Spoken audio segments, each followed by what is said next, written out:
I am so excited. This is Dave Meltzer with Entrepreneurs, the Playbook, and I have been waiting for this one because it's very rare I get a top executive entrepreneur, Daniel Lubetzky. Everybody knows this snack company, Kind, but I live my life like this man lives here. He is just accelerating and growing and sharing a vision. As you know, to empower over 1 billion people to be happy, you need people on earth like Daniel Lubetzky. Daniel, welcome to the Playbook. Thank you, David. I'm very, very pleased to be here with you. It's so exciting because, I was looking back at you and I are the same age. You just look younger, but believe it or not, we're the same age. I was born in 1968 as well. We both went to small How old are you? I'm 52. See, I'm 49C. I love it. There's more kindness. You look it. So, but we both had the same academic journey, and then, for that time in 1993 when you graduated law school to kind of transform your career from a traditional law career into being an entrepreneur and being the executive chairman of Kind now is the journey that I want to share with people. Keeping an open mind and options. Going back, I'm sure there was a lot of pressure when you graduated Stanford Law School to remain as a lawyer for your career. And I would love for you to share how you formulated, voting for what you wanted as your career unfolded and how you kept your options open. Well, I think what's one of the interesting things to discuss is that I was the first kid in my family to graduate from college, let alone law school. And my mom finished high school, but my dad only went through third grade, because then the Second World War started and he was in a concentration camp. So he only had a third grade education when he immigrated to Mexico and built himself from nothing. But you can imagine two immigrant parents that had never even understood the concept of college when they were growing up were very excited that their son continued that. And after college, I actually wanted to join my dad in business, and he encouraged me, and my mom encouraged me for me to do my own thing and go to law schools. The stereotype of the immigrant Jewish parents wanted Doctor, lawyer, failure. That's what you got. So yes, to your point, when I finished law school from Stanford and I decided that I wanted to do something else, my parents were very, very worried. And even a year or 10 years into it, I was doing something I was very, very passionate about, but it was not a financial success, relatively speaking. I thought it was an incredible success, but life is very much about expectations. Right after law school, had this idea to use business to bring neighbors together. And the common thread in everything I've done is probably connected to my psyche from being a son of a Holocaust survivor, is building bridges between people. So both through business and nonprofits, I've always tried to connect human beings and shatter stereotypes. So my first company was called Peaceworks, and it sought to use business as a force for bringing Israelis, Jordanians, Egyptians, Turks, Palestinians to trade with one another and to shatter those stereotypes, cement those relationships, and try to help use the language of business to foster long-term partnerships. And the concept was really good, but the execution was not. I was this confused Mexican Jewish lawyer selling sun-dried tomato spreads made by Arabs and Israelis. And just to give you a sense of how limited my marketing skills were back then, the first brand was called Moshe Pupik and Ali Mishmumkin's world famous gourmet foods. And it was quite a mouthful. It contrasts a lot with Kind, just the four-letter word. So those first 10 years were a lot of lessons. I actually had a lot of fun. I enjoyed my journey a ton, but I had a ton of setbacks. It was 2 steps forward, 2 steps back, 2 steps forward, 2 steps back. And our sales when we launched Kind we never broke through $2 million, and I could barely meet my team members' payroll. And sometimes I had to skip my own $24,000 a year salary. I paid myself $24,000 a year for the first decade, which was less than I could have made had I been an attorney. But I just loved what I was doing. I loved the concept of connecting people. And, eventually it was gaining some traction, but then something would happen. When Kind was founded, Dave, it was one of the toughest years of my life. And it's very striking to me to think about it, because I was this far away from throwing in the towel. I remember gathering around with my team at what was then our office on 21st Street. And we had just lost sales of $1 million because one company whose products we're importing started adding artificial ingredients. And so we had to announce it to the trade. And most of our sales were in the natural trade. So we lost that $1 million of hard-earned business. So we were just on the brink of doom. And we decided to do this ourselves. Do we launch Kind ourselves? And we went around the table, and you would have not faulted us after 10 years of efforts for just saying, all right, let's close this thing down and let's each of us go find a job somewhere else. And it was also a year when my dad passed away. And so it was emotionally very, very tough year for me. And it's fascinating to me that out of that darkness, one of the toughest moments, we gave this a shot, and then we figured things out. And all the mistakes we had made in the prior 10 years served us as a roadmap to try to figure out what not to do and how to play a different playbook. And that helped make all the difference for Kind. You know, what's so interesting is that part of your playbook, you know, I talk about a quantum memory that may occur when you have Holocaust survivors as parents, and, you know, what it means to be what you must be, and to look, number one, with a different perspective on the world. And, you know, obviously I share many family and friends who are children of Holocaust survivors, obviously grandparents and great parents that were in the Holocaust, but they have, you know, this Viktor Frankl perspective of being able to find the light, the love, and the lesson, and the kindness in the most difficult situations. And then the second thing beyond that purpose and perspective is persistence. You know, there has to be that, you know, never say die attitude. And I always tell young entrepreneurs, you know, they say, Mr. Meltzer, what's the one thing? I said, don't quit. You know, you're not going to start where you want to be. There's no overnight successes. Daniel Lubetzky did not start out a multi-billionaire or billionaire. He probably made no money for multiple years and was this close to quitting. But the difference is he didn't, and he kept angling until he learned enough lessons to have the hockey stick of those lessons occur. What is your perspective on that purpose and persistence that are so closely intertwined? Well, you talked about Viktor Frankl, and, you know, he wrote, I think it's called The Search for Meaning, or Man's Search for Meaning. And I do think that purpose fuels you like nothing else. And, you know, if you are out there to make money and your goal is to make money, I think you will be less successful in life than if you think internally what really matters to me. Because money is a means to an end, but what gives you meaning? Because then that purpose can make you have more steadfast staying power if it's authentic and it's real than almost anything else. It can help you persevere and work harder because you believe in what you're trying to achieve. And it can be one of those mantras that you can recall when things are tough. So I think talking to yourself and understanding truly what matters to you. We don't do that enough in our lives. None of us do. I don't do.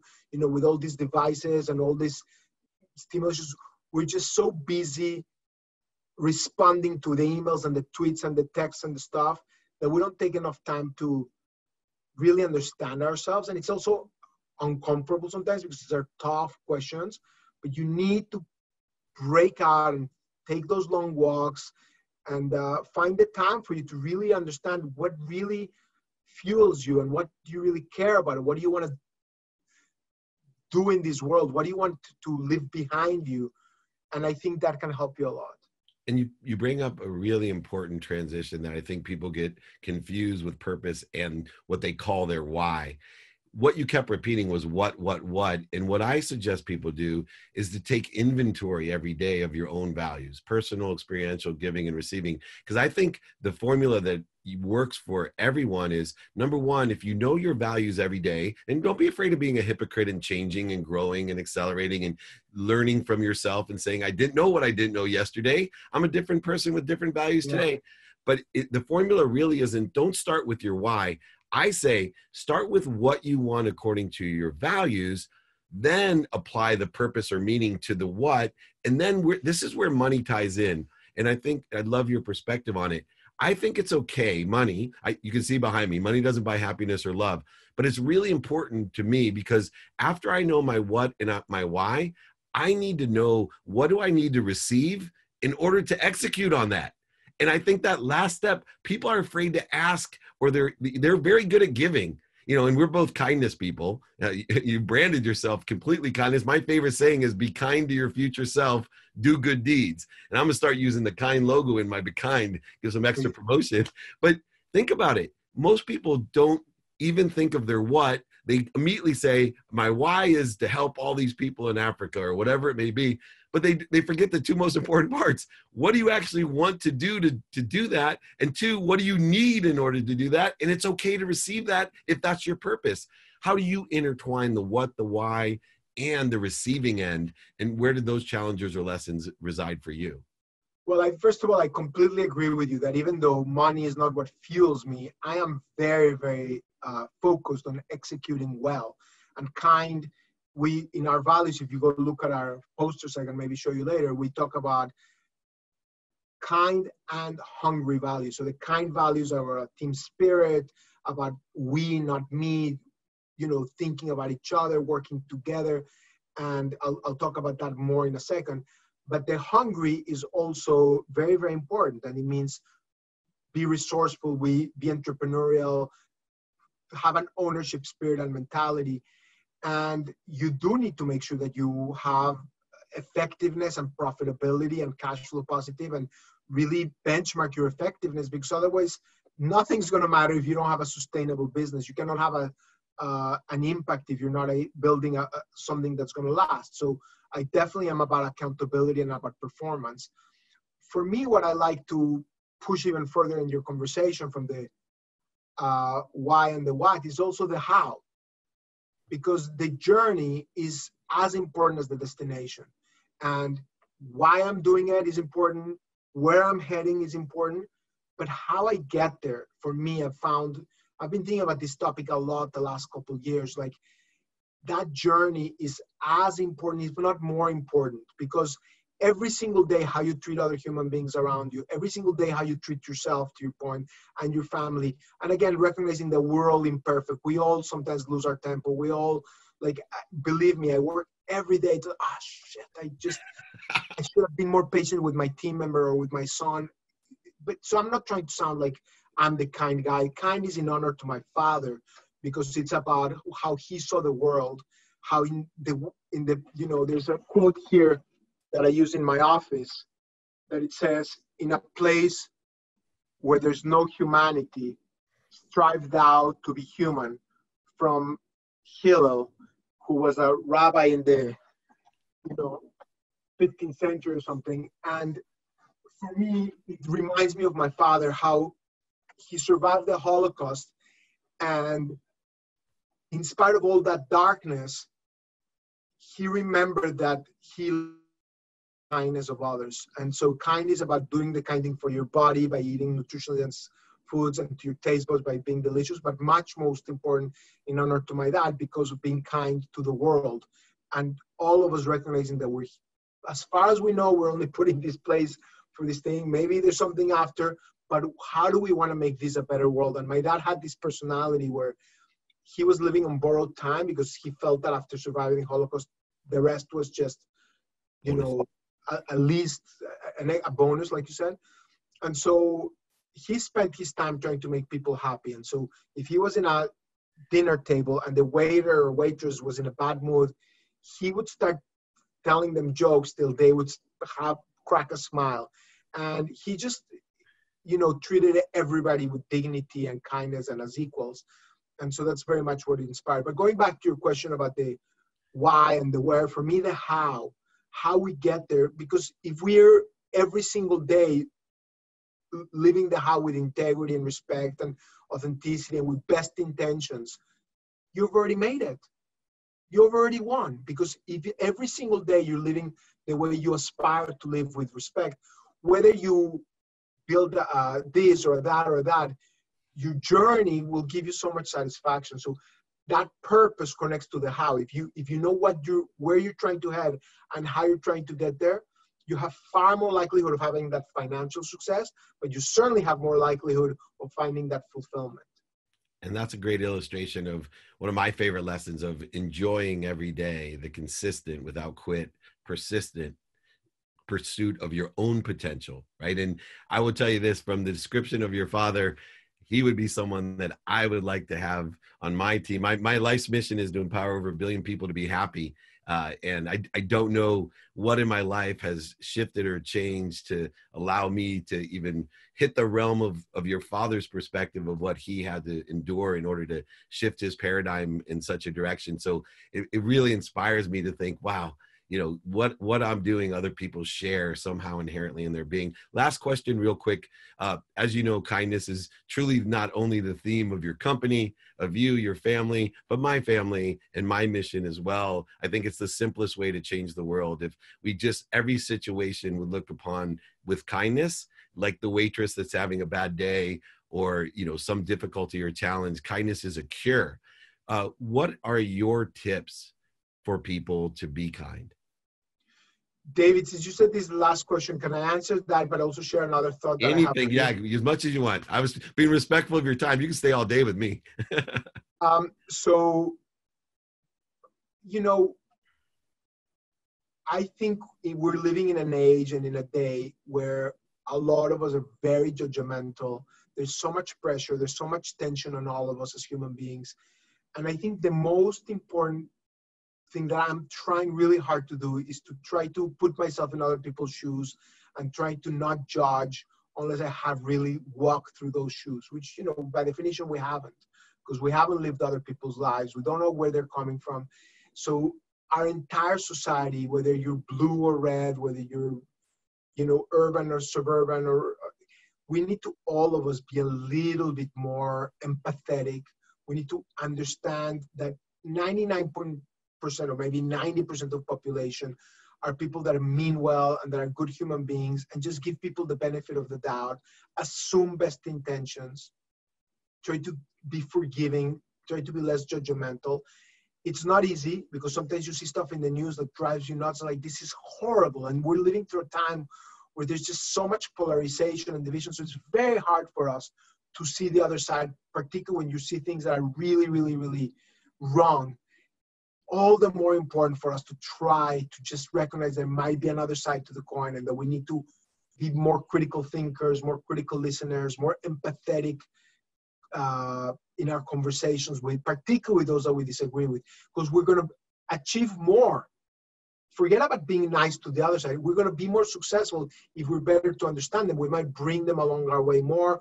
They might understand us better. So I think it's a very, very important thing for all of us in society. The last thing that I want to say, David, since you're kicking me out so quickly, is, you know, I love the title of your podcast, The Playbook.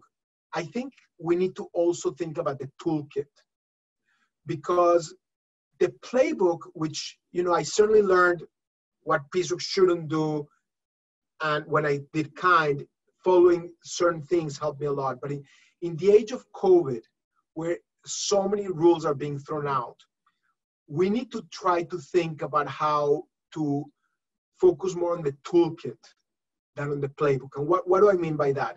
You know, what kind did 17 years ago, or even what we did 3 years ago, it's no longer relevant, because the world has changed so much. So you need to develop your own playbook. You need to learn from other people's lessons, but you need to understand that you need to apply a lot of critical thinking, because the world has changed. Second, when you're a sports guy, when are the best playbooks? When they have an element of surprise. So if you just take somebody else's playbook and play it yourself, it's going to lack that element of surprise. So you have to adapt it and provide it credibility and make it your own to really, really differentiate yourself. So you have something different and fresh. And, you know, the toolkit is a very, very important thing for us to think about today, because having a critical eye to think about where those opportunities are, there's so much disruption. With that disruption, there's so many opportunities to create new value. So being a critical thinker, being a critical listener, handling yourself with integrity, attracting people into your team that you're going to trust, that are going to be loyal to you, all those values, all that mindset of being about a team, not about selfishness, about resourcefulness, so those mindsets, those skill sets, those ways, those values are very, very, very important today in an age where there's so much disruption and so much opportunity. It's so interesting you brought up the toolkit, because most people see Kind as a snack company, and yet it's truly a construction company, because Kind is building bridges to bring everyone together through an organization internally and externally. And what a great playbook and toolkit to follow, and just such a pleasure to have you on here. I look forward to doing more with you, Daniel. You really have, what they say in the podcast world, drop some bombs on all these people, and they should go back and listen, because I know I will. You're an inspiration, and I appreciate true compassionate capitalists like you that are making and bridging our future and bringing us all back together with good tasting snacks as well. So thank you so much for joining me. This is Daniel Lubetzky with David Meltzer here on Entrepreneurs, the Playbook.